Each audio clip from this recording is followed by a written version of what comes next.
너무 행복한 시간이었던 것 같아요. 맞아. 그때 참 재밌게 했던 것 같아요. 열심히 네. 했고, 지금 얘기한 대로 뭐 데뷔고, 그래서 역할이 뭐 이렇게 크고, 뭐 역할이 크고 작고를 떠나서, 그때 뭐, 저도 이제 친한 친구랑 같이 해서 좋았고, 그때 정동아라는 친구도 같이 맞아, 출연했어요. 맞아. 그 친구도 같이 나왔고, 뭐, 서범석 선배님도 나오셨고, 그래서, 호산이 형님도 나오시고, 굉장히 즐겁게 했던 추억이 있습니다. 그러고 그 작품이 끝나고, 쉬지 않고, 또 바로 연극, 네. 라이어라는 작품. 국민연극 라이어를 그렇죠. 했어요. 국민연극 라이어로 연극 데뷔를 합니다. 네. 라이어 2탄이었던 것 같아요. 네. 그땐 또 어땠어요? 연극을 해보니까? 재밌었죠, 뭘. 그건 6개월이었어요, 6개월. 아, 라이어 네, 맞아. 2탄에서 6개월. 비키라는 역할이 있어요. 네. 비키라는 고등학생 역할을 했습니다. 역할이었는데 네. 6개월을 했어요. 근데 저 그거를 하면서 6개월 동안 공연이 끝나고 집에 돌아가면서 한 번도 고민을 안 해본 적이 없었던 것 같아요. 고민? 무슨? 네, 그러니까 제가 그 역할을 하고는 있는데 뭐가 뭔지를 하나도 모르겠더라고요. 그러니까 내가 학교를 다니면서 배웠던 연기와 실제적으로 여기에 나와서 다른 이제 선배님들과 만나는 이 지점이 뭔가 다른 게 있더라고요. 그러니까 그때는 다 애들이고 수준이 다 비슷하니까 그냥 다 자기 것만 가져와가지고 설정만 이만큼 가지고 들어와서 그냥 자기 거 하기 바빴는데 이제 선배님들하고 만나다 보니 뭔가 이 주고받기라든지 나 혼자 설정이 아니라 그냥 즉흥적으로 뭔가 이렇게 자극이 들어왔을 때 자연스럽게 반응하는 것들 뭐 이런 것들이 필요했는데 제가 그걸 할 줄 몰랐던 거예요. 그러니까 상대 배우 선배님이 굉장히 힘들어하시는 거를 제가 느꼈어요. 근데 선배님이 너무 소극적인 A형이셔서 6개월 동안 그냥 저를 옆에다 두고 이렇게 한숨만 푹푹 쉬시고 말씀을 잘 못 하시더라고요. 근데 제가 그걸 느끼니까 도대체 나한테 문제가 뭔가 그거를 공연 끝나고 집에 돌아가는 시간에 한 번도 고민을 안 한 적이 없었다고. 근데 끝까지 몰랐어요. 끝까지 6개월이 끝날 때까지도 어떻게 하는 것이 맞고 내가 무엇을 잘못하고 있어서 이렇게 답답한지를 잘 몰랐던 것 같아요. 근데 그러고 지나고 나서 나중에 다시 이제 이 똑같은 작품, 라이어라는 작품이 지방 공연을 가는데 마침 그 역할, 그때는 다른 분이 하고 계셨는데 그분이 이제 임신을 하셔가지고 갑자기 이제 공연을 못 하시게 된 거예요. 그래서 혹시 그때만 와서 해줄 수 있느냐 해서 제가 그 공연을 갔었거든요. 근데 그때는 파트너 되시는 선배님이 다른 분이셨어요. 근데 그 선배님은 저한테 얘기를 하셨어요. 따로 부르시더라고요. 그러더니 저한테 그러더라고요. 미도야, 너 지금 이렇게 연기하면 큰일 나. 그 선배님이? 네. 네가 하는 게 뭐, 물론 연기에 뭐 정답은 없지만, 뭐, 맞고 틀린 건 없지만, 지금처럼 하면, 더 크게 성장 못 할 거야, 라고 하시더라고요. 그리고, 그냥 말하고, 내가 말하는 거 듣고 나서 네가 하고 싶은 말을 얘기하고, 그러면서 내 눈을 쳐다봐, 이러시더라고요. 근데 제가, 너무 그게 답답함이 6개월 동안 있었잖아요. 그러다 보니까 그 선배님의 말이 진짜 단비같이 느껴지더라고요. 그럼 제가 어떻게 할 수 있냐고. 그럼 그렇게 하겠다고. 그래서 제가 그 다음부터는 그렇게 하려고 굉장히 노력했거든요. 그랬더니 선배님이 그렇게 하는 거라고 얘기해 주시더라고요. 그때 처음 알았어요. 이게 파트너와 연기를 이렇게 뭐 주고받는. 네, 이게 호흡이라는 게 이런 거구나. 그리고 어떤 눈을 쳐다보면서 서로가 이렇게 느낌을 공유한다는, 이 교류한다는 감정이 이런 거구나라는 걸 그때 처음 알았어요. 근데 너무 재밌더라고요. 그래서 저는 지금까지도 전 상대 배우하고는 무조건 눈을 쳐다보고 하거든요. 그 선배님, 이 자리를 빌어서 선배님, 네, 감사드립니다. 누구셨냐고 물어보네요? 밝힐 수 있나? 지금은 배우를 안 하세요. 누구였죠? 학선 선배님. 네. 네네. 굉장히 좋은 네. 선배님이셨어요. 네, 너무너무. 좀 더 보고 싶습니다. 네. 어쨌든. 이렇게 배우들은 무대에 서서 경험을 통해서 발전을 하는 것 같아요. 그것이 또 그 안에서 얼마나 노력하느냐에 따라, 왜 그러죠? 카메라 쳐다봐 달라고. 카메라. 네. 종종 죄송해요. 이렇게 쳐다봐 주시면 돼요. 이렇게 모니터 보지 마시고. 아. 그 다음에 이게 6개월 공연이었어요. 근데 6개월 공연을 하면서, 이렇게 장기 공연을 하다 보면 저희 배우들이 조금 나태해지는 경우도 좀 있긴 해요, 사실은. 뭐 다 그런 건 아닙니다. 다 그런 건 아닌데, 미도 씨 역시 그런 시기를 좀 겪었다고 해요. 그러고, 그 다음부터 오디션에서 계속 떨어졌다라고 네. 얘기를 해요. 그때 네. 심정이 어땠는지. 아, 나는 배우의 재능이 없구나. 아, 그때 오디션 떨어질 때? 네, 네. 보는 것마다 자꾸 떨어지더라고요. 음. 근데 지금 생각해 보니까 저는 이제 제가 가지고 있었던 장점과 단점을 잘 몰랐던 것 같아요. 제가 이제 그 라이어에서 했던 역할이 어리고 이렇게 되게 발랄한 아이였다 보니까 저는 이제 그런 상큼하고 막 이런 캐릭터가 잘 맞다고 생각했던 것 같아요. 근데 지금 생각해 보니 전 사실은 살짝 마이너 역할이 더 어울리는 사람이었더라고요. 근데 그거를 모르는 상태였으니까 저한테 이렇게 잘 적합하지 않은 역할에 오디션을 계속 봤던 거죠. 물론 실력도 없었겠지만 그쵸. 네, 그래서 이제 그때 계속 오디션 떨어지고 이래서, 아, 이럴 바에서 그냥 쉬자. 좀 쉬자. 아무것도 하지 말고 쉬자. 그래서 한 2달을 쉬었어요. 그리고 이제 저희가 교회를 다니고 있었어서, 그때 이제 신앙생활에 그냥 집중하고 있었고, 그러던 찰나에, 이제 누구 친구가 아르바이트로 조명 오퍼레이터 하는 거를 소개를 했는데, 할 수 있겠냐. 이제 먹고는 살아야 되니까 하겠다고 해서 이제 조명 오퍼레이터를 했어요. 아동극 오퍼레이터. 아침에 일찍 나가서.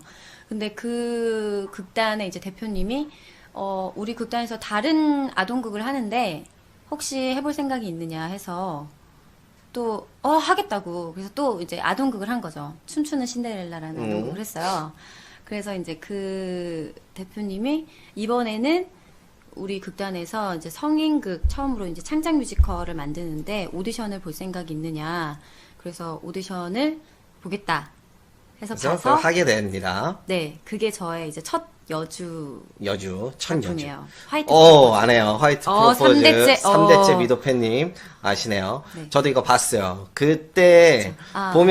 보고 나서 뭐 저는 이렇게 그 공연의 어떤 기술적인, 그 당시에 제가 무대 감독이었기 때문에 기술적으로 뭔가 이게 좀 준비가 안 돼 있어서 미도 씨한테 이런저런 얘기들을 했던 것 같아요. 근데 그 당시에 공연이 뭐 이렇게 뭐 흥행을 하고 이런 건 아니었지만 굉장히 따뜻한 공연이었고, 그 공연을 만들었던 이런 창작 집단 이렇게 멤버들이 지금 이름을 거론하면 다, 굉장히 네. 유명하신 분들이에요. 누구였죠? 네. 그분이? 그때 연출님이 김동현 연출님이셨고요. 김동현 연출님이었어요. 얼마 전에 킹키부츠 네. 협력 연출하신 김동현 연출님이셨고 작곡을 누가 하셨죠? 작곡하신 분이 이정준 감독님. 네, 프랑켄슈타인. 네, 굉장히 만드신- 유명하신 분이에요. 네, 다 유명하신 분이죠. 그분들이 만든. 그땐 몰랐어요. 그때는 저도 몰랐어요. 네. 그분들이 그렇게 대단하신 분인지 몰랐는데, 그거 끝나고 나서 나중에 알았어요. 근데 어쨌든 그런 계기들이 있었기 때문에 그분들이 아직도 미도 씨하고 같이 작업을 뭐 하는 것을 좋아하시고 그때 기억이 있는 것 같아요. 그런 추억들이 쌓여서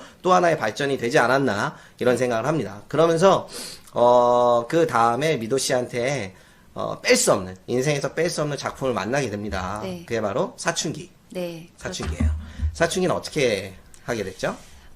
그 화이트 프로포즈의 안무를 하셨던 선생님께서 혹시 이 다른 어떤 워크숍이 들어가는데 오디션 볼 생각이 있느냐. 그래서 동대문에서 쇼핑하고 있었어요. 근데 대학 노니까 바로 지금 가겠다고 해서 이제 가서 오디션을 봤어요. 네, 그냥 사실 페이도 없고 그냥 정말로 그야말로 워크숍이었는데 역할이 1인 5역이었었거든요. 근데 여자만 멀티였어요. 남자 6분은 그냥 다 개인 역할이 있고 여자만 멀티였는데 그때 여자가 멀티를 하는 공연이 잘 없었어요. 거의 없었죠. 근데 제가 대학을 다닐 때 그렇게 주인공을 많이 못 해봤거든요. 주인공은 곽서원영 씨가 다 하시고 맨날 이렇게 친구역 뭐 이렇게 뭐 해가지고 여러 가지 이렇게 다양한 역할을 많이 했었는데 그 경험이 이 작품에 좀 도움이 되겠다는 생각이 들더라고요. 어차피 뭐 저는 사람들도 잘 모르는 사람이니까 내가 이 역할을 잘 못한다고 해서 저한테 마이너스가 될 것 같지는 않더라고요. 근데 잘하면 플러스는 되겠다는 생각이 들었어요. 그래서 이제 대본을 받자마자 이제 안 PD님한테 찾아왔죠. 이런 걸 오디션을 받고 하자고 얘기가 됐는데 어떻게 하면 좋겠냐. 그랬더니 안피디님이 공식적으로 제가 사과드립니다, 여러분. 절대 하지 말라고. 왜냐면 그걸 왜 하냐며. 그걸 굳이 이 시점에서 왜 하냐고. 저한테 그렇게 욕을 하셨어요. 그래요. 그 미도 씨가 지금 이 얘기를 하시는데 미도 씨가 어떤 작품에 대해서 혼란이 있고 할 때 네, 저한테 항상 제가 항상 물어봐 주세요. 네, 얘기를 그래서, 하거든요. 어떤 거 같냐. 그래서 같이 고민을 하고 제 의견도 하는데 그 당시엔 제가 왜 그랬냐면 뭔가 상업적인 공연을 했으면 좋겠다라는 생각이 좀 있었어요. 왜냐하면 그 당시에 딴 거를 할 수도 있었거든요. 네, 네, 할 수 네. 있었고 뭔가 소위 자리 잡은 그런 작품을 할 수 있었어요. 근데 그게 싫다는 거예요. 싫고 맞아요. 돈도 얼마 뭐 줄지 안 줄지도 모르고 공연이 될지도 안 될지도 모르는 사춘기라는 공연을 하겠다고 해서 저는 그걸 하지 말라 무조건 하지 말라고 했는데 결국에 선택을 하고서 연락이 왔더라고요. 사춘기 하기로 했다고. 그래 그럼 어차피 선택을 했으니까 열심히 해라 했는데 그게 지금의 전미도를 있게 했어요. 그래서 사과했어요. 나중에 저한테. 나중에 미안하다 그랬어요. 그때 진짜 안 했으면 저는 평생에 아마 그리고 공연을 보고서도 엄청 욕했거든요. 저한테. 자긴 잘 모르겠다. 엄청 욕했는데 그게 그렇게 매니아 분들이 좋아하셔가지고 네. 정말 그야말로 대박이 났어요. 그래서 앵콜도 하고 최근에 또 사춘기가 올라갔잖아요. 저한테 정말 잊지 못할 작품이죠. 그리고 그 뒤로 안피디님도 저에게 말 못할 그건 정말 실수했습니다. 정말 제가 인생을 막을 뻔했어요. 끔찍하고.